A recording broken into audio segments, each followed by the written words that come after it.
Eva Perón, Juan Perón, Hipólito Yrigoyen, el fundador de la Unión Cívica Radical, bueno, la Virgen de la Vendimia, la Virgen de la Corredilla, que es la Virgen de los Mendocinos, el Gauchito Gil, que es, bueno, una pintura de Nora Patrick con Evita, la difunta Correa. Estos son todos figuras religiosas populares. No son de la iglesia, no están reconocidas por la iglesia, pero están reconocidas por la sociedad porque tienen devotos en todas partes. Este es San Martín cuando era joven y muy buen mozo. Este me lo regaló Hugo Chávez, este retrato. Así que bueno, listo. Bueno, gracias. Una palmita. Hacer eso.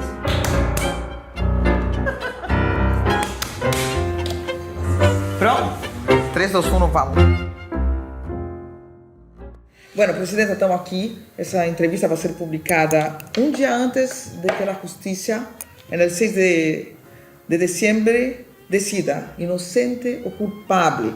El fiscal le acusa básicamente de formar una asociación ilícita con un empresario que se benefició de obras públicas en la provincia de Santa Cruz gracias a una estructura provincial montada con gente de confianza de ustedes. Bueno, y usted dice que la sentencia ya está escrita. Entonces, mi pregunta, ¿hay prueba? ¿Por qué tú dices eso? ¿O qué es lo que quiere decir?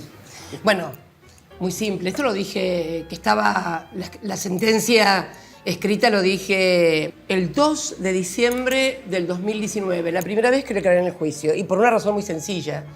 Primero, porque se violaron todas las garantías constitucionales. Segundo, porque todo lo que se dijo es una absoluta mentira. Tercero, porque el juez que instruyó esta causa es el mismo juez que 7, 8 años antes, no recuerdo exactamente, en la misma causa, con las mismas obras, con las mismas denuncias de la oposición, había dicho que no era competente, que había que remitirlo al sur. Se investigó allá, se decretó que hubo sobreseimiento, lo que acá se denomina cosa juzgada, que es una cosa, bueno. Entonces, cuando se violan todas las garantías, cuando el juez que había dicho una cosa después dice otra, a partir de la denuncia del gobierno de Macri, porque la denuncia fue durante el gobierno de Macri, bueno, es evidente que va a haber una condena. Pero además, si durante todo el juicio, que duró 3 años, en audiencias, todas las pruebas testimoniales, todas las pruebas documentales, todas las pruebas periciales dicen que es una absoluta falsedad el querer involucrarme como presidenta de la República, porque se está diciendo que fueron 2 presidentes jefes de asociaciones ilícitas durante 3 gobiernos democráticos. Es imposible que se caracterice a gobiernos democráticos como una asociación ilícita. Pero además se construye una historia de imagen de ladrón, de delitos patrimoniales, cuando en realidad, cuando termino como presidenta, tengo los bienes por los cuales fui investigada 3 veces.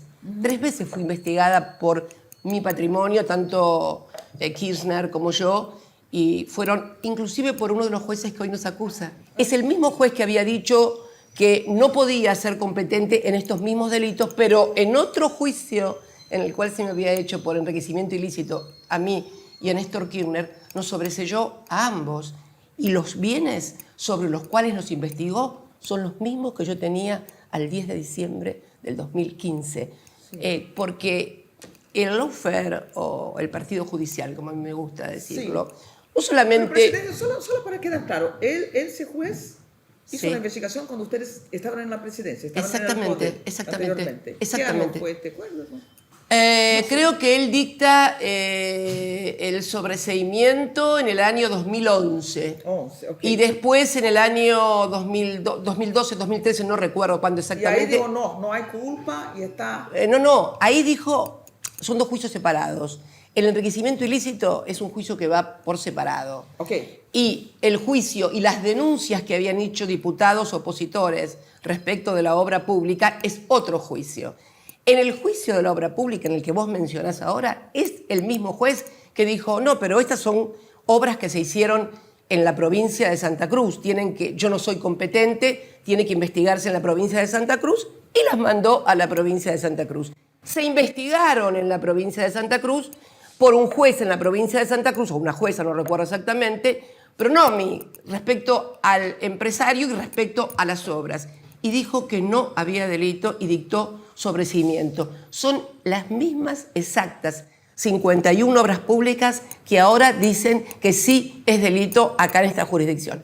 Ese mismo juez también me había investigado por enriquecimiento ilícito y nos había sobreseído. Sobre los bienes que yo tenía hasta el 10 de diciembre de 2015, lo que dije el otro día en el juicio, en las palabras finales. Yo cuando salí de Olivos volví a la misma casa, al mismo departamento. ¿Tu patrimonio aumentó? ¿Disminuyó en la presidencia? ¿Quedó el mismo tamaño? No, mira, en el libro, sinceramente, yo lo describo muy concretamente. La evolución normal que tiene un patrimonio. Nosotros cuando llegamos a la presidencia no era que éramos pobres, teníamos más de 23 propiedades, de las cuales después algunas las vendimos, con eso que vendimos compramos otras. Cuando llegamos teníamos un certificado de plazo fijo de $3 millones, más de 3 millones. Éramos, en serio, una persona... Es más, el diario La Nación hace un escrito, una nota, no sé si unos 4 o 5 días antes de que asumamos como presidente, y dice que somos un matrimonio, una pareja, una familia que tiene buen patrimonio. Te digo, los 20 y pico de patrimonios de inmuebles que teníamos, algunos los vendimos y con eso que vendimos compramos otros, pero volví a la misma casa de la que yo vivía, con lo cual está muy claro. Está tan claro que está tan claro, Mónica, que tuvieron que armar una causa con falsas denuncias sobre la obra pública que ya había sido juzgada, porque no podían hacerme juicio por enriquecimiento ilícito, porque ya lo habían hecho y ya habíamos sido sobreseídos, y cuando lo hicieron eran sobre el mismo patrimonio que teníamos al 10 de diciembre. ¿Se entiende lo que estoy diciendo? Entonces, yo me acuerdo que cuando se empezaron a publicar, si no se podía ver la cosa juzgada írrita respecto al enriquecimiento ilícito, y como no encontraron la vuelta para poder reabrir causas que estaban más que claras, terminaron armando esta causa de las 51 obras públicas que ya habían sido juzgadas en la provincia de Santa Cruz. Esto lo hizo todo un mismo juez. Un mismo juez lo hizo. Porque de todas las denuncias siempre caían en 2 jueces. En Bonadío, que falleció, que resucitó causas, como el memorándum de Irán o los sauces del sur, y también Ercolini. Mira, alguien hizo un cálculo de cuántas son las posibilidades que salga sorteado estos 2 jueces en la cantidad de denuncias que nos hicieron. Es una posibilidad en 2 millones. ¿Se cree que está manipulado? Absolutamente. Hubo denuncias respecto de la manipulación. Antes de hablar del Partido de la Justicia, como hablas tú, sí. Porque hablas mucho de la proximidad de ese empresario con ustedes, que sería socio de ustedes. No, en absoluto. Okay. No. Uno es socio cuando tiene un contrato de sociedad. Punto. No. Era solo cercano, pero... No, nada que ver. Era amigo de Néstor, nunca fue amigo mío, por ejemplo. No. Hablando del como también otros amigos empresarios que él tenía también, pero no. Presidenta, usted habló del Partido de la Justicia, usted hizo una referencia a eso. En Brasil hubo un juicio de Lula, pero hubo un momento que el juez Moro también fue investigado porque se conocieron conversaciones de él donde él tenía una proximidad muy fuerte con los que acusaban, y eso es prohibido en Brasil. Sí, claro, en realidad eso pasa cuando comienza a revertirse lo que fue Lula, cuando advierten realmente lo que pasó. Porque, a ver, yo tengo una percepción de lo que pasó en toda la región, en Brasil. Solo completar mi pregunta, sí, si a ver. Permite, que tiene que ver con eso. Sí. Nosotros miramos a Argentina como un país muy desarrollado institucionalmente, a veces en algunos aspectos más que Brasil. El Moro hay una culpa comprobada y fue parcial. La Suprema Corte de Brasil así lo decretó. Pero ¿por qué vamos a creer que los jueces argentinos no son honestos? Bueno, por lo que te estoy contando y por las denuncias que ha habido. Nosotros hemos denunciado. Lo que pasa es que se conforma lo que nosotros denominamos el partido judicial, y entonces un juez que se declara... Nosotros denunciamos que ese juez se había declarado incompetente, que después se declaró competente y demás, y sin embargo Nada de eso es tomado en cuenta. Se comprobó que Ercolini se había decretado incompetente y luego se declaró competente y no pasa absolutamente nada. Todo cae en saco roto. Este es el problema del estado de indefensión que tenemos en la República Argentina. Porque el que era presidente de la Corte, en ese momento, Ricardo Lorenzetti, me acuerdo que tomó una foto con Sergio Moro de un lado y Claudio Bonadío, que era el juez que me perseguía a mí y a mi familia, del otro lado. O sea, acá el lawfare estuvo encarado desde la cúspide del poder. Esto es así. Pero ahí usted iba a hacer un análisis un poquito más amplia. Mira, el análisis es lo que pasó en toda la región. Yo tengo una percepción de lo que pasó en Lula. O sea, yo creo que a Lula, los mismos que lo metieron preso, después lo fueron a buscar y entonces revieron lo que habían hecho. ¿Y por qué creo que lo hicieron? Porque en definitiva, cuando impidieron que Lula fuera el candidato a presidente y posiblemente el presidente, y llegó Bolsonaro, las consecuencias de un personaje como Bolsonaro le hicieron mucho daño al Brasil y creo que a muchos sectores también de la vida brasilera. Aquellos que habían denostado a Lula o que habían permitido que Dilma fuera destituida, luego finalmente dan toda la vueltita y terminan admitiendo y juzgando que el juez Moro había sido absolutamente imparcial. Que yo creo que es un fenómeno que pasó el del Partido Judicial en toda la región. Pasó con Correa en Ecuador. Fíjate vos que en Ecuador Rafael está prófugo, asilado en Bélgica, y vos fíjate la situación de lo que era el Ecuador cuando gobernaba Rafael Correa y lo que es el Ecuador de hoy, asolado por narcotráfico, con problemas sociales, con una desigualdad mucho más profundizada. El partido judicial yo creo que sustituye al partido militar en la región cuando se cae el muro de Berlín y la doctrina de seguridad nacional y ya las dictaduras militares no son tan bien vistas para controlar la voluntad popular y fundamentalmente el surgimiento de los movimientos populares, ¿no? Y fíjate vos que a la caída del muro de Berlín surgen en toda América Latina el periodo del neoliberalismo, ¿no? La llegada de los gobiernos neoliberales, con una consecuencia muy grave de profundización de la desigualdad social, miseria, exclusión, y genera una oleada de gobiernos nacionales populares y democráticos. Y obviamente comienzan entonces a surgir nuevos instrumentos para, yo digo, tres cosas. Primero, controlar la voluntad popular, ¿no? Aquellos gobiernos que fueron más allá de lo que el establishment lo permitía en cuanto a grados de inclusión, beneficios para los sectores más postergados y también defensa del patrimonio nacional. Y también defensa del patrimonio nacional surge el Partido Judicial, que es lo que le pasó a Lula en Brasil, que es lo que le pasó a Rafael Correa en Ecuador, que es lo que me pasa y los pasa porque además el lawfare acá tiene, en la Argentina, tiene el lawfare, el Partido Judicial, no solamente es en la persecución de los dirigentes populares, sino en la protección de lo que pasó durante el gobierno del macrismo. ¿Por qué? A ver, el otro día se comprobó que había habido espionaje sobre los familiares de las víctimas del Ara San Juan, el submarino. Bueno, sin embargo, los jueces lo sobreseen a Mauricio Macri, jueces que él había puesto a dedo. Dicen, no, sí, hubo espionaje, pero fue a favor de la seguridad del presidente. No se puede hacer eso porque se viola la ley de seguridad nacional. Esa misma cámara es la que protege, y vos te das cuenta que, por ejemplo, ingresaron 45.000 millones de dólares del Fondo Monetario Internacional y nadie sabe dónde están.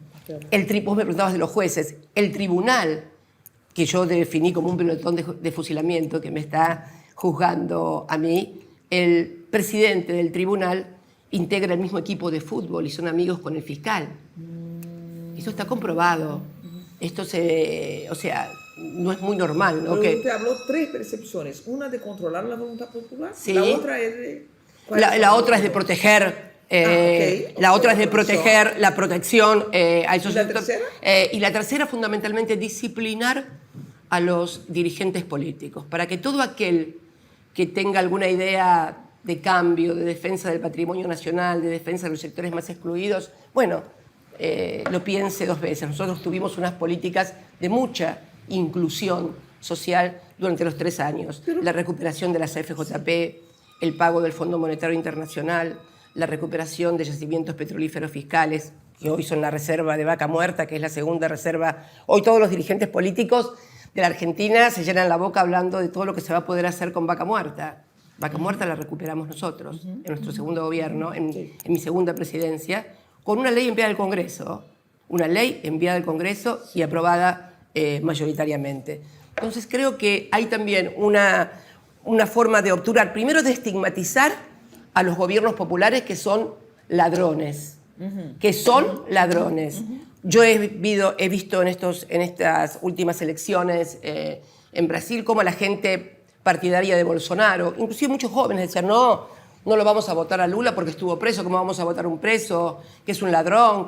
O sea, eso es la construcción de sentido común por parte de, que es no solamente el Poder Judicial, es también los medios de comunicación, sí. Porque los jueces no pueden hacer lo que hacen si no tienen la pata mediática. Es una articulación perfecta entre medios de comunicación y, fíjate vos una cosa, vos me decías el 6, ¿no? Que el 6 van a dictar sentencia. Sí, el 6. O sea que el 7 de diciembre, el 7D, va a ser publicado en los diarios. Cristina condenada. ¿Sabés qué es el 7D? No. El 7 de diciembre.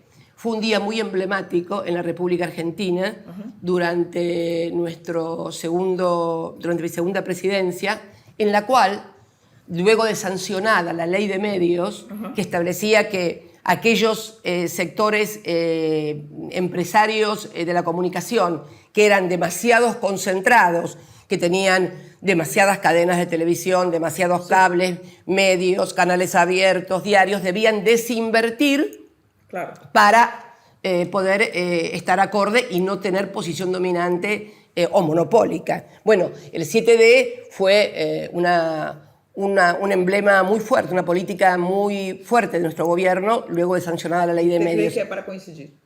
Es una suerte de regalo u homenaje a Manieto, el jefe de... Una cosa que Lula, usted habló en algún lugar ahí que yo leí, el Lula repite también, los empresarios ganaron mucho en mi gobierno. Claro. Bueno, si los empresarios ganaron, si el país creció, sí. Después podemos discutir las razones también, porque sí. hubo un ambiente internacional que facilitó sí. un poco. Pero vamos a ver, ¿por qué? ¿Razón los empresarios no los quieren? Sí. ¿Por qué son contra entonces? Si el país creció, si la cosa se dividió, se ganaron plata. O sea, te voy a contestar, Mónica. Mira, eso lo contestó Kalecki. Te voy, ya sé dónde vas. ¿Cómo puede ser posible que los empresarios, si ganan tanta plata, estén en contra del gobierno? ¿Estaba todo tan bueno con el gobierno o hay problemas también? Hubo problemas también y por eso están ellos contra. No, mira. ¿Por qué? Contra los gobiernos populares es esto, no es solamente, sí, es contra Lula en Brasil, es contra nosotros acá, era contra Rafael en Ecuador. Mira, eso lo respondió muy bien Kalecki, que fue un economista checo, creo, o polaco, no me acuerdo, durante la guerra dio una conferencia en Londres y dijo, ¿cuál es la razón de que los empresarios no quieren un régimen de pleno empleo? ¿Por qué razón los empresarios con los gobiernos? Por una razón muy sencilla, porque a pesar de que ganan mucho dinero, sienten que en las fábricas los obreros reclaman más o tienen más poder. Y por ahí no, es una cuestión casi cultural, Mónica, porque en serio que durante nuestros gobiernos ganaron muchísimo. Es más, conozco empresarios que perdieron y mucho durante el gobierno de Mauricio Macri y sin embargo los volvieron a votar en el 17 y yo no sé si no lo volvieron a votar en el 19. Es una cuestión cultural. Kalecki decía que hay una sensación en el patrón, en el capitalista, que si se empodera demasiado el sindicato porque hay una economía robusta, porque los sindicatos tienen poder, porque los salarios son buenos, porque hay empoderamiento de los trabajadores, eso, aun cuando los favorezca, en términos económicos, hay algo que les hace clic. Y por eso... La pérdida del poder. La pérdida del poder, de sentirse... Hay algo, ¿no? De que el obrero esté abajo, bien abajo, y yo arriba, aún cuando el balance no me vaya la tan clase bien. media también se afecta con eso. La clase media, mira, el peronismo ha sido el gran productor de clase media. Nosotros, nuestro gobierno, nuestros 3 gobiernos, en el año 2012, cuando había transcurrido el primer gobierno de Néstor y el primero mío, en un informe del Banco Mundial, se informa que al 2012 la Argentina, entre el 2002, 2003 asume Néstor, y 2012, la Argentina había duplicado su clase media. Duplicado su clase media. Se produce un fenómeno que ya lo estudiaron otros intelectuales respecto del primero y segundo gobierno peronista. El empoderamiento y el surgimiento de los sectores que por ahí eran clase trabajadora baja o un poco más baja y se convierten en clase media, producto de su esfuerzo, obviamente, pero también, como yo digo, a ver, ¿qué pasa con el trabajador? Siempre se levanta a la misma hora, pero resulta ser que con algunos gobiernos le alcanza y con otros gobiernos no le alcanza. Quiere decir que no solamente es cuestión de levantarse temprano e ir a trabajar para tener un buen salario. Para tener un buen salario tiene que haber políticas públicas y un modelo de desarrollo económico que considere que la demanda agregada, la demanda interna, el mercado interno, es importante. ¿Qué pasa ahí? Bueno, hay un crecimiento y hay una movilidad social ascendente. Es una característica de los gobiernos peronistas, del primero y segundo gobierno de Perón y de los nuestros. Eso también genera una clase media que comienza muchas veces desde lo aspiracional, a adoptar conductas de lo que le gustaría ser respecto al que tiene más plata y demás. Es sociológico, no es criticable, creo que es... es de la vida. Es lo que es. Presidenta, perdón que te interrumpo por el poco plazo, yo tengo algunas cuestiones. Quería que aprofundara un poquito la cuestión de los militares, el partido judicial sustituyendo el partido de los militares. Pero eso no es así uniformemente en toda Latinoamérica. No. Por ejemplo, en Brasil los militares siguen...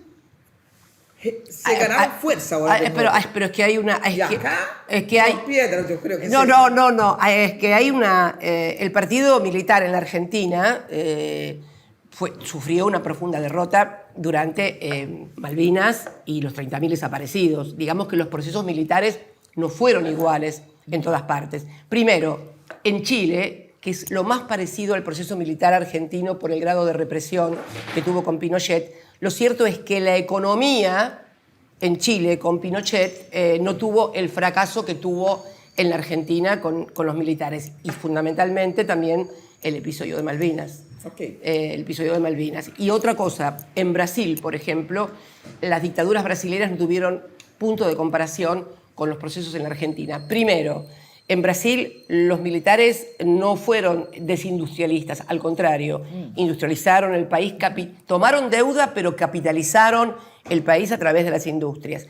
Y la represión en Brasil no tuvo ni punto de comparación. Pero hubo. Sí, hubo, pero no tuvo ni punto de comparación con lo que pasó en la Argentina. ¿Pero qué faltó en Brasil? Que ellos ahora se pueden, a pesar de promover una dictadura en Brasil, volver a tener poder político. ¿Qué faltó a Brasil? Me parece que no hubo tampoco una política de memoria, verdad y justicia como la que hubo en la Argentina. A ver, en la Argentina... Acá fueron pulidos. Acá hubo una política muy fuerte de memoria, verdad y justicia que fue impulsada por los organismos de derechos humanos, madres, abuelas. Quiero recordar a Eve Bonafini, que nos abandonó hace unos días.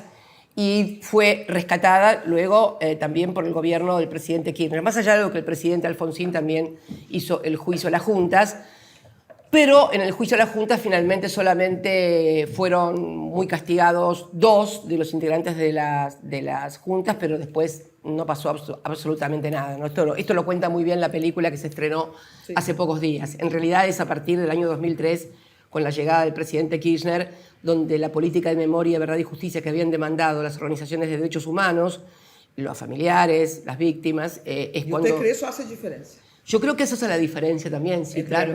Sí, creo que eso hace la diferencia. Creo que hace la diferencia. Pero vos fíjate que, por ejemplo, en otras latitudes, como en Ecuador también, donde el rol de las Fuerzas Armadas fue durante mucho tiempo también preponderante, eso tampoco tuvo andamiento y no es así. Sin embargo, yo creo que esto del partido judicial se da fundamentalmente. Vos fíjate que en todas las intervenciones que ha habido en los gobiernos populares y democráticos, el único golpe tradicional que tuvo lugar con los parámetros de que son las Fuerzas Armadas y de Seguridad las que desplazan a un gobierno constitucional fue precisamente con Evo Morales. ¿Por qué? ¿Por qué? Muy simple, porque el gobierno de Evo Morales produjo una profunda e importante reforma constitucional que sacó el carácter hereditario, casi te diría, permanente, como rémora monárquica de los jueces. Hubo una gran reforma constitucional en la cual el gobierno de Evo Morales democratiza la justicia y los principales órganos de dirección del Poder Judicial, el Tribunal Superior, el Consejo de la Magistratura, le integran magistrados que son electos por el sufragio popular. Entonces, no es casual que precisamente es el único país donde, como una rémora de lo que fue la doctrina de seguridad nacional, son las Fuerzas Armadas las que los desplazan a Evo Morales. No puedo dejar de preguntarte entonces por eso de Venezuela. Y en Venezuela, porque en Venezuela hay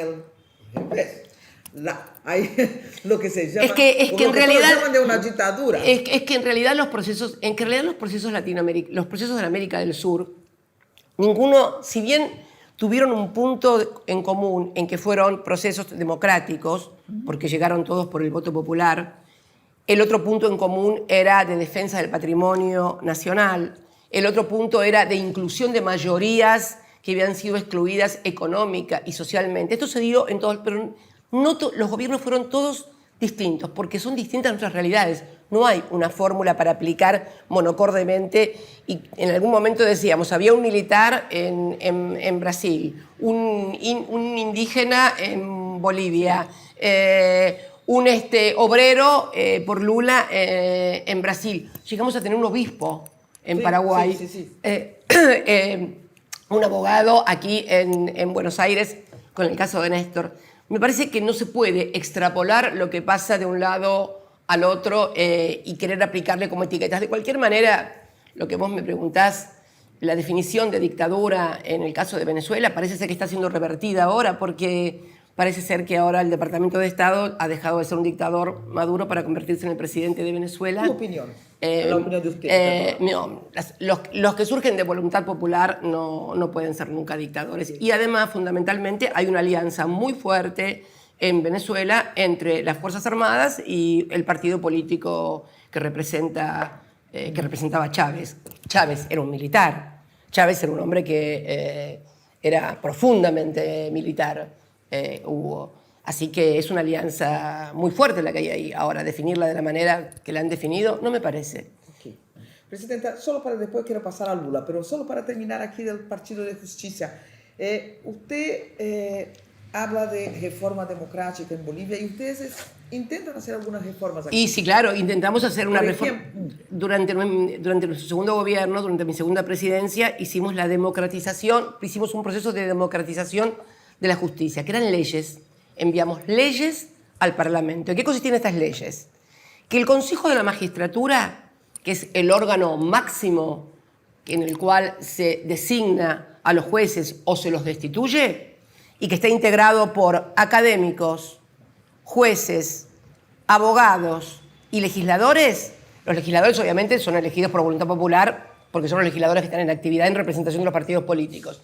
Pero que los jueces, los académicos y los abogados, en lugar de ser elegidos como son ahora por la corporación, porque ahora son rémoras corporativas, absolutamente casi te diría desde el fascismo, las corporaciones, porque los jueces se votan entre los jueces, los abogados se votan los abogados y los académicos se votan entre los académicos. ¿Qué proponíamos nosotros? Que esos jueces que integran ese organismo rector del Poder Judicial fueran también sometidos a la voluntad popular, que fueran en elecciones libres, populares y democráticas. Lo mismo para los académicos y lo mismo para los abogados. Esa era una de las leyes. La otra ley era que los ingresos a la justicia no tuvieran que ver con los parentescos. Vos vas a cualquier juzgado y encontrás, o a cualquier organismo federal, y encontrás que el hijo del juez trabaja con son todos, se le dice la familia judicial, porque hay una cosa muy corporativa, no es de ahora,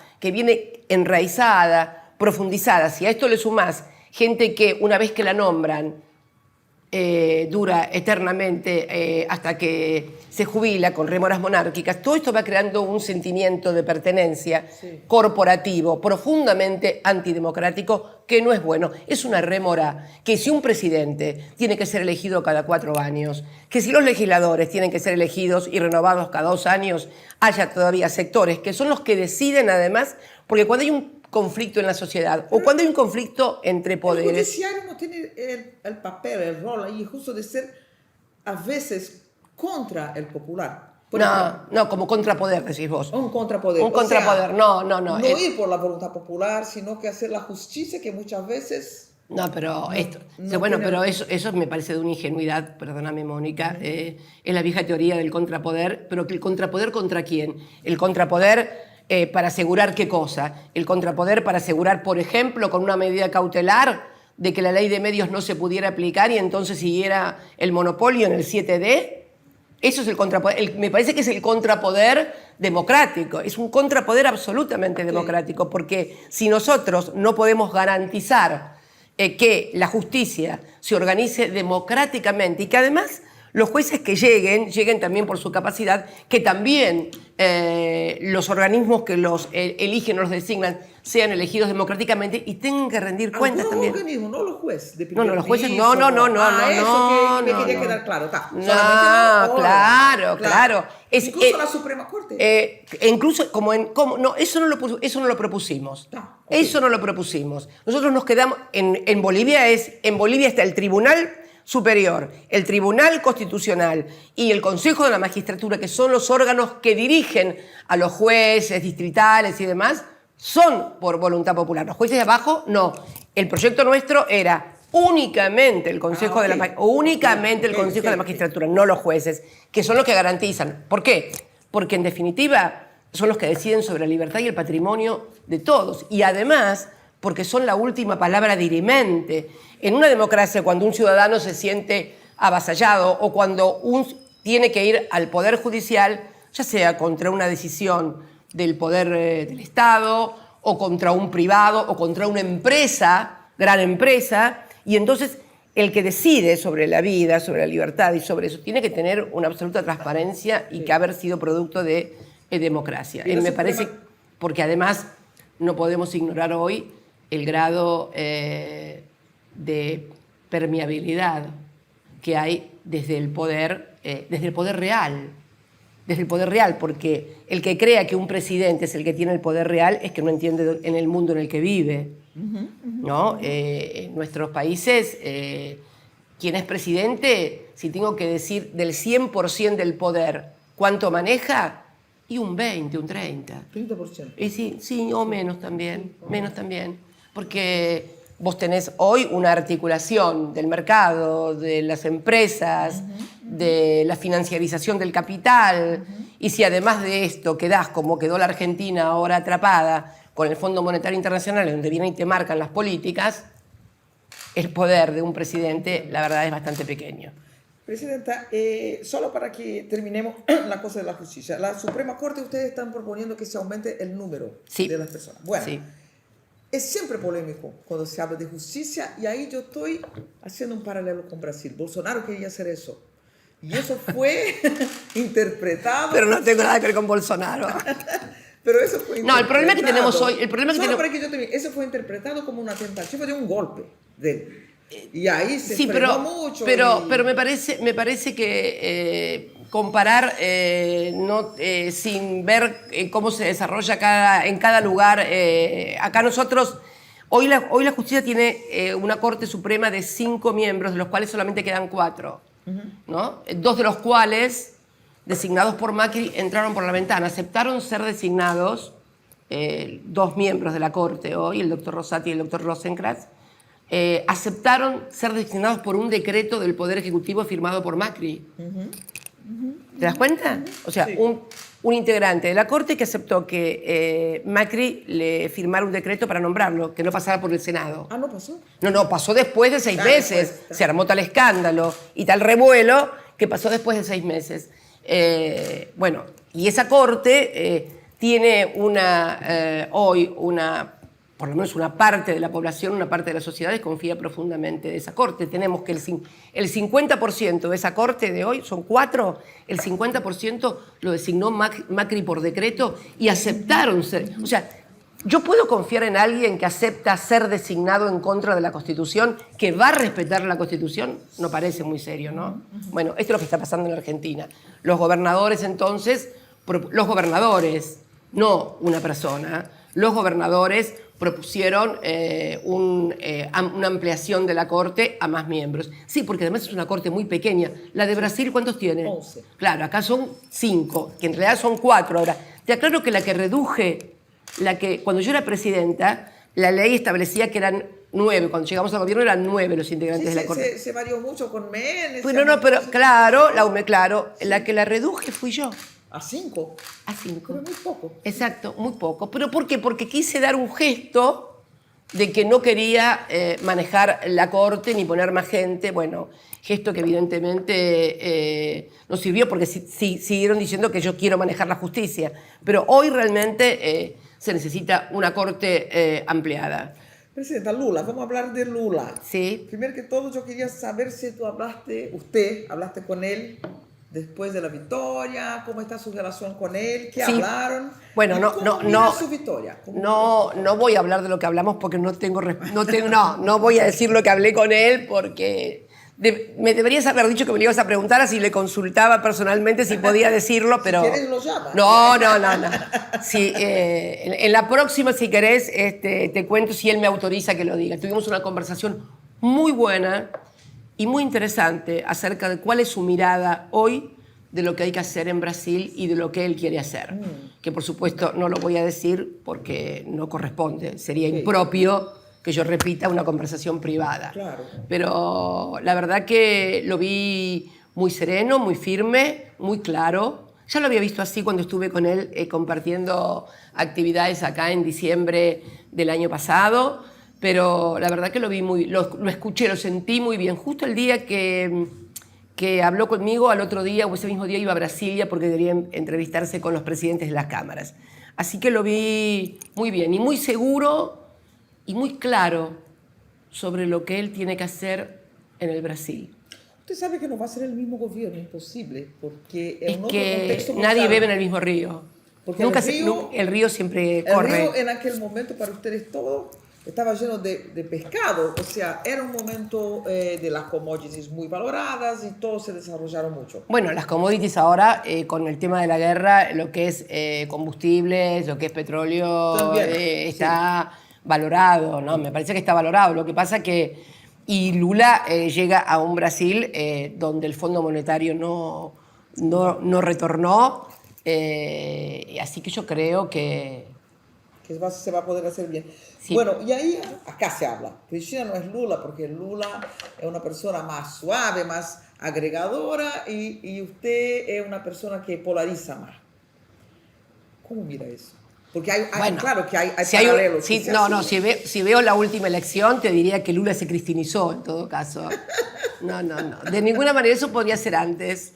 Sí. Pero hoy yo veo cómo está Brasil y veo Brasil y te podría decir en todo caso que entonces hay una polarización. Ojo, no te olvides que yo también soy mujer, lo cual es un problema. Ser mujer, ser presidenta y muchas veces no someterse a lo que quieren los poderosos es un problema grave. Creo que el costado de una mujer es mucho más vulnerable y mucho más atacable. Las mujeres somos infinitamente más atacadas cuando estamos en el gobierno o cuando ejercemos posiciones de poder. Y si esas posiciones además van a contrario sensu de lo que quieren los sectores más poderosos de una sociedad, la estigmatización es total. A mí me han llegado a ver tapas de revistas donde hablaban del orgasmo de Cristina y me mostraban una caricatura como que una mujer caricaturizada, que era yo, en una posición o en una actitud de orgasmo como con el poder. No, tremendo. Y si esa mujer además tiene apariencia de mujer porque se peina, se pinta o le gusta arreglarse. También yo me pinto desde que soy muy chica, me he pintado como una puerta desde siempre y siempre he sido coqueta y siempre, bueno, siempre he sido así. Bueno, esto es una faceta todavía de estigmatización que tiene que ver con el género y no con las políticas que vos llevas adelante. Yo admito todas las críticas en tanto y en cuanto sean vinculadas a las políticas o a las ideas, pero nunca la estigmatización en base a tu condición de mujer. Por ejemplo, que si tenés carteras, que los zapatos que te pones. Yo nunca he visto que a ningún hombre, a ningún presidente lo critiquen. Mirá los trajes que usa, las corbatas que tiene o las camisas que tiene. Hay una cosa muy fuerte contra la mujer. Usted usó una expresión cuando estábamos conversando de una mujer que tiene cintura. Yo creo que eso, no sé si eso es una expresión de Argentina. No, un amigo, no. Ese es un amigo mío que siempre habla, cuando habla con otro amigo. Ese es un amigo mío que no tiene nada que ver con la política, además. Okay. No tiene nada que ver. No, este amigo no tiene nada que ver con la política. Okay. Es un amigo mío de la vida. Y el amigo mío de la vida, que es una persona, bueno, muy conectada a nivel internacional, me decía que cuando otro amigo de él, son gente muy alejada de la política, que están en otro. Entonces, me contó que cuando un amigo de él ni sabía quién era yo, y le dijo, esta es la presidenta. La presidenta dijo, pero tiene cintura, dice. Claro, no conocía, claro, te estoy hablando de no sé si era la primera o la segunda presidencia mía. Entonces le dice, la presidenta, sí, esta es Cristina, la presidenta de Argentina, le dice, a otra persona que ya falleció, una artista muy importante. Y le dice, pero es presidenta, tiene cintura. Y eso me quedó grabado porque me pareció una definición impresionante, tiene cintura. Yo iba a hablar de la cuestión... No, pero estabas hablando de... No quiero escaparte de la pregunta de que me decías que Lula era una persona más pragmática que yo. No creo que sea Lula ni nadie. A ver, cuando todos daban por finalizado el ciclo del kirchnerismo, después de perseguirme durante los 4 años de Macri, después del sufrimiento que le ocasionaron a mi hija que se enfermó y que la tuve internada en Cuba, yo tenía que ir y venir de Cuba mientras articulaba la estrategia para ganar. Bueno, armamos el Frente de Todos y no creo nadie más pragmático que yo, que puse a otra persona, pudiendo haber sido yo la candidata a presidenta, de presidente. ¿Por qué lo y ganamos? Presidente? Por lo que expliqué en aquel video documento del 18 de mayo, en el cual anuncio cómo se va a conformar la fórmula, y porque sigo convencida de que fue un gran acierto el que hice. ¿Y por qué sigo convencida de esto? Porque más allá de todas las vicisitudes y de todas las dificultades y de todos los errores y de todo lo que pueda uno tener de crítica. Mónica, a ver, situémonos en el año 19. ¿Cuál era el cuadro? Yo tenía que tomar una determinación. ¿Cuál era el cuadro de situación del país, de la región y del mundo en la República Argentina?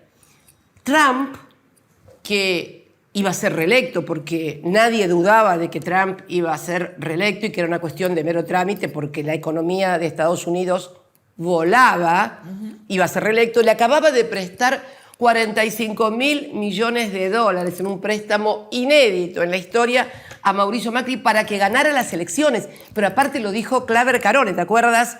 El que ahora removieron del BID, dijo, le prestamos para que ganara las elecciones. Es un préstamo político. Este era el cuadro de situación de mi país. En la región, Lula estaba preso.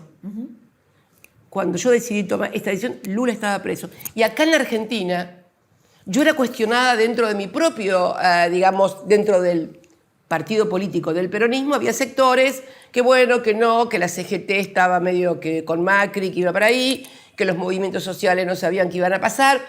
Nos habían dividido la fuerza en el año 17 y por eso pudo ganar el macrismo la elección en la provincia de Buenos Aires. Entonces yo tuve que tomar una decisión, primero, que uniera a toda la fuerza política y segundo, que garantizara de esa manera que se pudiera ganar. Porque si no hubiéramos ganado, si hubiera ganado Macri, ¿alguien piensa lo que hubiera pasado con la Argentina? Primero, si hubiera ganado quien había endeudado a la Argentina con los privados en 100.000 millones de dólares y en 45.000 millones de dólares más con el Fondo Monetario Internacional, hubiera convalidado esa política, hubiera convalidado una política de persecución y hostigamiento y espionaje a la oposición. Hubiera convalidado una política de exclusión social, de tarifazos.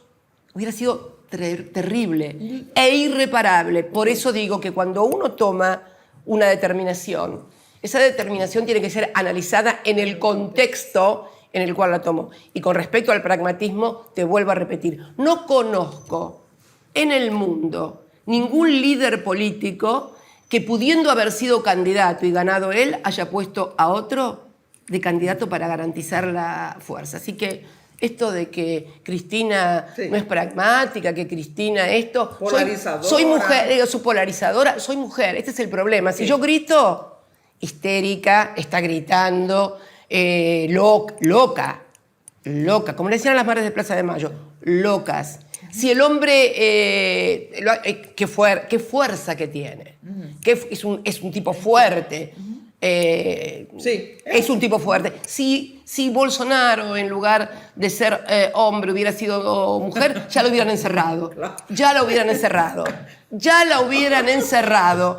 Mira, es el ejemplo más práctico del karma que es ser mujer cuando se ejerce el poder. Presidenta, pero Alberto, ya que hablaste de Alberto. Sí. No quiero hablar del presidente, no, y menos en un reportaje en un diario extranjero. Amigos y de la región, pero extranjero no. Presidenta, pero, ok, no hablemos de él, pero usted puede volver ¿a dónde? A ser candidata a presidenta. ¿Y vos querés un titular para tu fola mañana? No, eso, mira, falta mucho y como dijo... Yo quiero un titular. Y como dijo, bueno, mirá, te he dado, si buscas bien en todo lo que he dicho, tenés varios. Pero solo para saber si puede contestar a eso. Todo en su medida y armoniosamente, como decía el general Perón. Había una frase muy emblemática del general Perón. Todo en su medida y armoniosamente. Bien. Ok. Bueno, y ahora volviendo un poquito a la cuestión de mujer, en tu libro usted habla. ¿Leíste mi libro, Mónica? Yo leí casi mucho, pero yo voy a pegar una ahí que usted me va a fascinar. Usted hablaste, con Néstor en vida no hubieran podido hacer lo que hacen. Entonces yo la miro muy fuerte. Pero esta frase es como si, bueno, necesitamos a un hombre porque si no nos pasa algo... Es que, bueno, háblame un poquito de esa frase. De esa frase. Mucho la atención. Bueno, con Néstor, por supuesto. Mira, yo tuve una conversación con él un tiempo antes de que pasara lo que pasó. Él siempre, cuando yo le decía no, porque me hacen esto porque soy mujer, él me decía no. Pero después, cuando vio cómo se desarrollaba la política, el tipo de ataques que yo recibía y demás, termina admitiendo que me dicen sí. El problema que tienen con vos es que sos mujer. Sí, pero con un hombre nunca hubieran hecho esto. Pero no es desde la protección que si él hubiera estado... Que no lo hubieran hecho porque realmente el tema es con la mujer. Yo creo que hay ahí algo muy fuerte. En sociedades muy patriarcales, inclusive en amplios sectores también de mujeres. El patriarcado no es un ejercicio... Es imposible que haya un patriarcado en la forma en que se ejerce si no hubiera parte de las mujeres que también admiten o toleran o se sienten cómodas o justifican. No quiero emplear términos porque pueden ser distintas cosas del tema del patriarcado. Mirá que yo no soy feminista, no soy una hija es. Mi hija es talibana. No, yo no soy... La verdad que no sé si es una cuestión generacional, creo que tiene que ser generacional. ¿Sabes por qué, Mónica? Yo nunca me sentí, cuando militaba, en mi generación, nuestra generación, la generación que se incorpora al peronismo, años 70, 60, 70... No había diferencia entre hombres y mujeres. Yo lo cuento esto, creo, también en el libro, porque fue la generación de la minifalda, la generación de la pastilla anticonceptiva, la del Che Guevara, la de las Panteras Negras, la del Mayo francés. Fue una generación muy libre, la de Woodstock en Estados Unidos. Fue una generación muy libre, en donde no había diferencias entre hombre y mujer.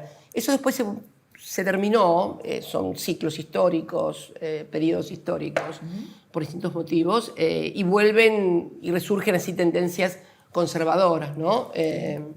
Creo que hay algo de eso, sino con la mujer estoy totalmente convencida. Sí. Pero porque, por ejemplo, se pasó con Lula y él es hombre. ¿Cómo? Se pasó con Lula y él es hombre. Muchos ataques, la prisión, todo. Bueno, no. Una cosa, no. Una cosa es el ataque judicial Y político. y político, la obturación a que vos puedas ser candidato o la estigmatización para que todos te señalen y digan ladrón, ladrón, Sí. ladrón, ladrón, y entonces no lo voten. Eso es una cosa. Yo no estoy hablando de eso. Yo estoy hablando del ataque por la condición de mujer. No es menor. Imagínate que una de las cosas que yegua, es lo mismo que le decían a Evita. A Evita le decían la yegua. Bueno, a mí también, en esos sectores que no nos quieren.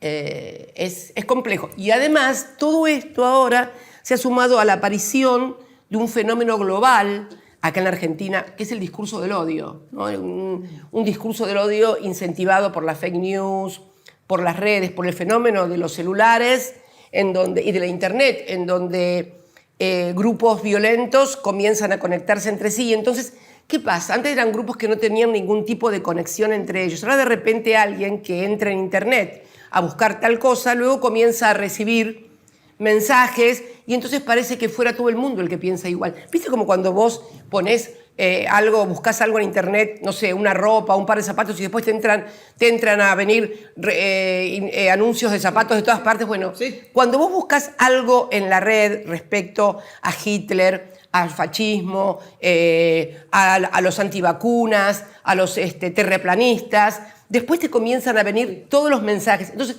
el que los recibe, que está solo con la individualidad de su celular, cree que el mundo está pensando exactamente lo mismo que él. Y después esto generan grupos que se van articulando. Este es el fenómeno de la Internet. Este es el fenómeno que todavía no alcanzamos a descifrar desde la política en su profundidad. La Internet es lo que Gutenberg, con la imprenta, fue al conocimiento. Esto es casi... Te diría que tanto conocimiento está generando también un desconocimiento o un anticonocimiento o una antirrazón del conocimiento.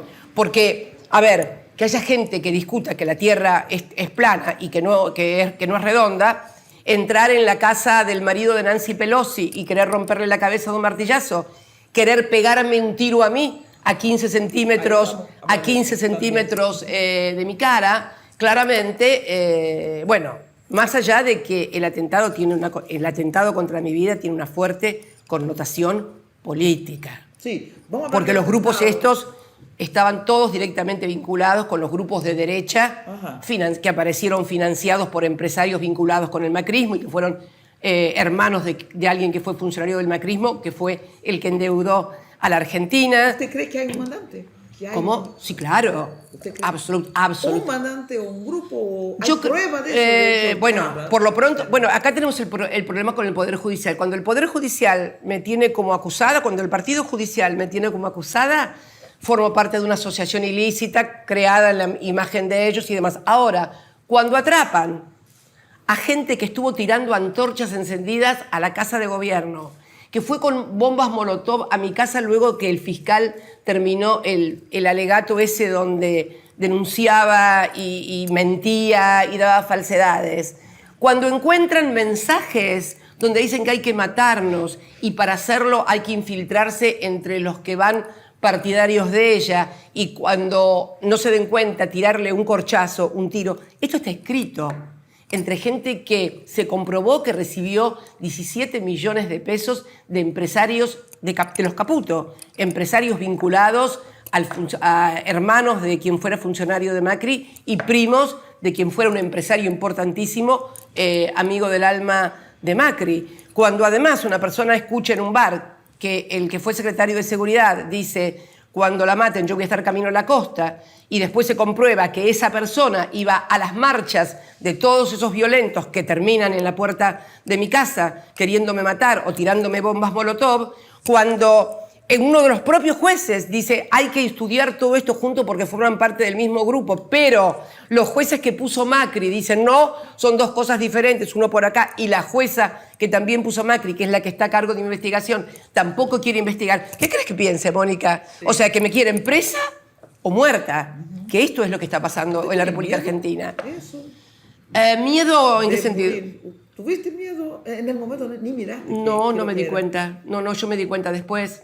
A ver, dicen los psiquiatras y los psicólogos que es mucho mejor que no lo haya visto, porque dicen que el impacto no se borra nunca más de una persona que te gatilla, pero ni sentí el ruido, pero me contaba Borrell, el canciller de la Unión Europea, cuando vino a ver, que lo primero que me dijo cuando me dio la mano fue: siento que estoy dándole la mano a un milagro, porque no sé cómo está viva. Yo escuché el ruido del arma, dicen, en los videos que se diseminaron en todo el mundo, sí. Él escuchó. No, yo no vi nada, pero luego, cuando uno analiza todo absolutamente, advierte claramente que sí, que no es. Los que están presos fueron los autores materiales, pero yo creo que hay ideólogos y autores intelectuales. Además, se fotografiaban con esos dirigentes políticos, los seguían, entonces iban a las mismas marchas y recibían financiamiento que no pueden explicar, Mónica. Imagínate que alguien haya recibido 17 millones de pesos entre mayo de este año y agosto de este año, que dice que se lo dieron por unos trabajos que hizo en carpintería, sí.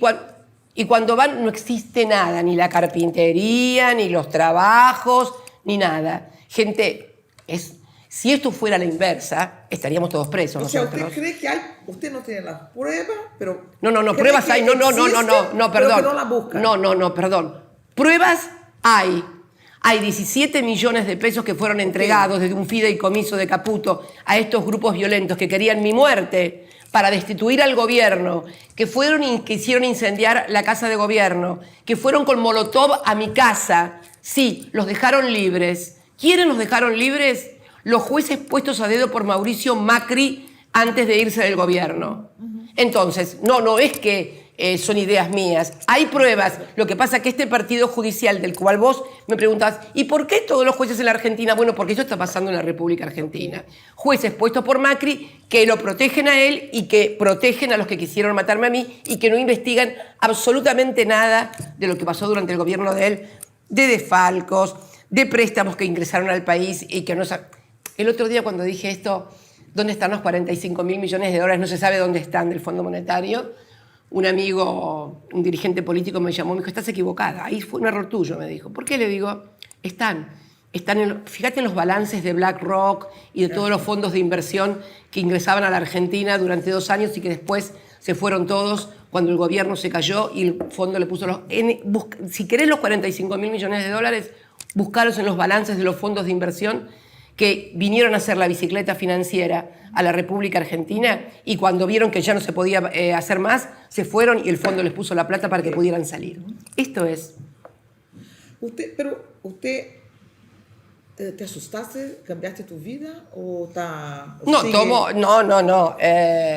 Obviamente tomo más precauciones. El otro día fui a un acto muy grande en un estadio cerrado, repleto, donde hubo un control de seguridad importante, como cuando van a las canchas de fútbol que hacen controles. Obviamente tomas precauciones, pero bueno, tampoco vas a cambiar, que me voy a meter en un lugar y no voy a salir más, no voy a dejar de pensar como pienso. Creo que el destino de todos está escrito ya. Además. Y usted hablaste así, por ejemplo, este Partido de la Justicia quiere controlar los liderazgos como usted. ¿Usted tiene algún temor también de o ser presa o ser afastada de la política o va a cambiar algo? No, temor le temo a Dios nada más. Temor le temo a Dios nada más, pero ser apartada de la política, mira, durante 4 años, durante mucho tiempo, vienen hostigándome, estigmatizándome, atacándome. Yo creo que fue muy fuerte lo que nosotros hicimos cuando estuvimos en el gobierno. La calidad de vida que tuvieron los argentinos, el lugar que ocupó la Argentina, las cosas que logramos. Vos fíjate que, yo te lo decía hoy con Vaca Muerta, si la Argentina tiene una oportunidad de poder volver a tener desarrollo económico a partir de energía y demás, es por lo que nosotros recuperamos vaca muerta. Si no, como digo siempre, sería vaca viva y en manos de otros vivos, no de los argentinos.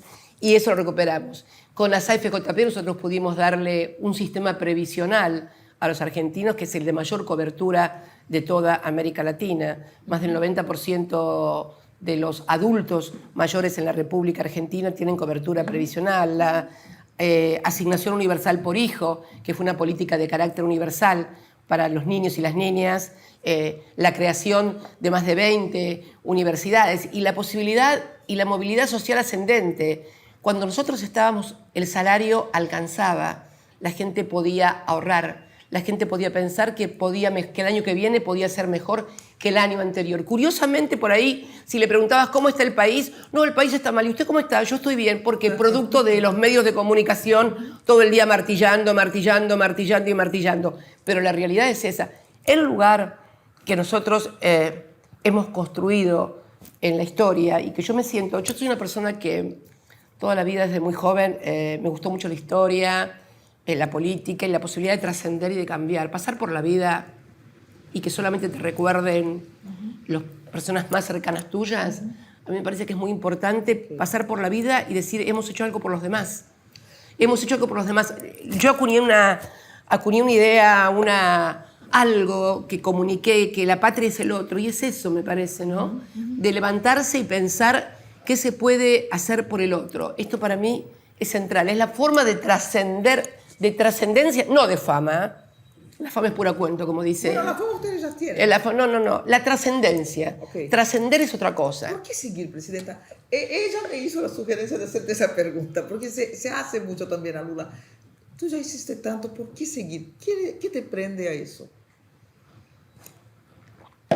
Ay, Dios mío, si te pudiera contestar eso, no sé, es algo innato, es algo de pensar, de sentir. La política me gustó de muy joven, soy milito desde muy joven.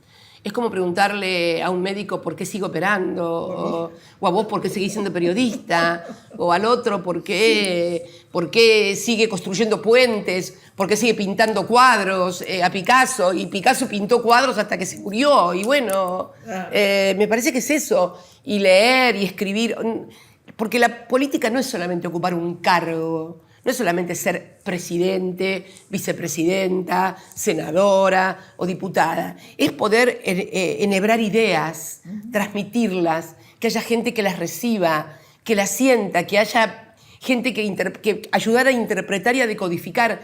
¿Qué es ser un dirigente, Mónica? Un dirigente no es el lugar formal. Ser dirigente es poder mirar un poco más allá y decir, la historia va por allá, hay que hacer esto, es por allá, es por allá. Eso es lo que y eso no lo voy a perder nunca. No podré ser presidenta, no podré ser legisladora, no podré ser vicepresidenta, pero opinar, decir lo que me parece que hay que hacer para salir y para construir un futuro mejor para nuestro país, para nuestra gente, a eso no voy a renunciar nunca. Presidenta, ya me están haciendo la cena, pero tengo más dos preguntitas. Usted hablase ahí. Dos preguntitas rápidas. Sí, porque ya me están esperando en el Senado. Dos preguntas. Una es, tú hablaste, se preguntaba a la persona, tú también, sí, estoy bien, el país está mal. ¿Y ahora? ¿Te parece que el país está bien? ¿Cuál es tu opinión? No, el país no está bien. ¿Cómo puede estar bien después del endeudamiento que tuvimos? A ver, Mónica. ¿Pero cuál es la responsabilidad de ustedes? No, mi querida, no, es que me parece que no se puede analizar de ese modo. A ver, cuando yo me fui el 10 de diciembre del 2015... la obligación en moneda extranjera, la deuda en moneda extranjera no llegaba, que es la que nos interesa a nosotros, dólares, no llegaba al 10%. Hay un discurso de Duhovne, que fue ministro de Economía de Macri, que dice, la gran ventaja que vamos a tener nosotros cuando suman el gobierno, es que este gobierno fue tan exótico, tan estrafalario refiriéndose a nuestro gobierno, que tiene un nivel de endeudamiento bajísimo. No solamente el país, las empresas, las familias, y da las cifras de endeudamiento del país, de las familias y de las empresas. No se debe, algún país africano debe tener este tipo de endeudamiento tan bajo. Es incomprensible. Cuando se recibió el gobierno el 10 de diciembre, teníamos la deuda más grande en la historia del Fondo Monetario Internacional, que no es lo mismo que también deberlo a los privados, porque vos reestructurás la deuda con los privados y normalmente hay quita de capital, hay quita de intereses. Yo te recuerdo la reestructuración de Néstor Kirchner en el 2005, exitosísima, la más importante en la historia de reestructuraciones de deudas soberanas, por la quita formidable que hubo tanto de capital como de intereses, y además se le pagó al fondo. El problema es que cuando vos tenés al fondo no hay quita, ni de capital, no solamente no hay quita de capital ni de intereses, sino que hay sobrecarga en la tasa de intereses porque te sobreendeudaste con el fondo. Es fantástico. Le prestaron cualquier cosa violando todos los estatutos del fondo y le hacen cargo al país de que hayan prestado tanto a la República Argentina. Esta es la República Argentina que se recibió. Claro. Y además sobre eso vino la pandemia, que fue un fenómeno que se manejó muy bien aquí en la República Argentina. Pero indudablemente no, claro que el país, con este nivel de endeudamiento, con estas exigencias del Fondo Monetario Internacional, donde además, fíjate, en términos macroeconómicos, donde te dice que la devaluación tiene que estar por encima de la inflación y la tasa de interés por encima de la devaluación y de la tasa de inflación.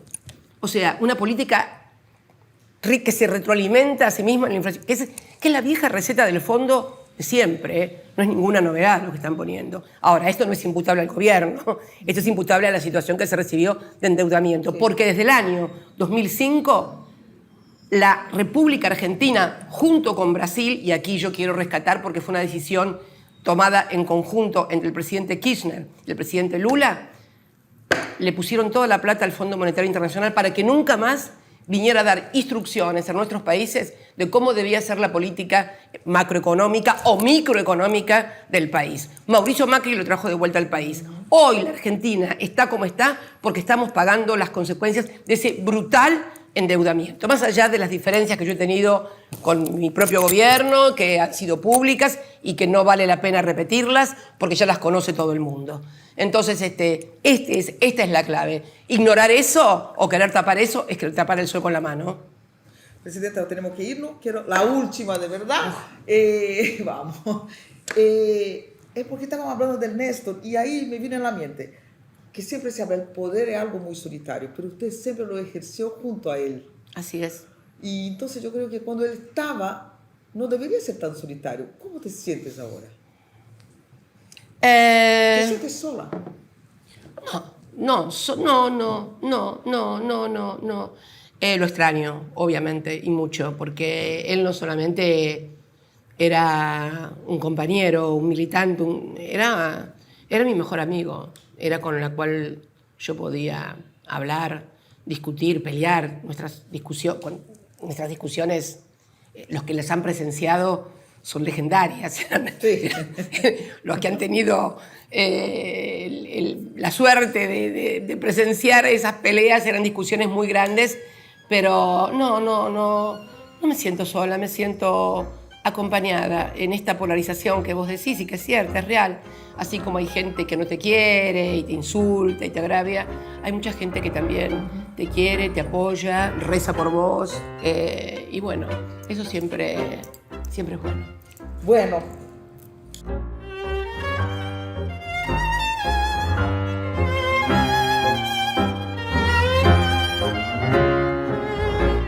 Imagínate Bolsonaro mujer. No. Lo encierran por loca. Sí, estaría... Lo encierran por loca. Lo mandan a la hoguera. Lo encierran por loca. Pero perdón. Bueno, pero... Claro, por eso, ahora también lo encierran por loco. Sí, no, pero es una buena... No, sí, pero no lo encierran por loca.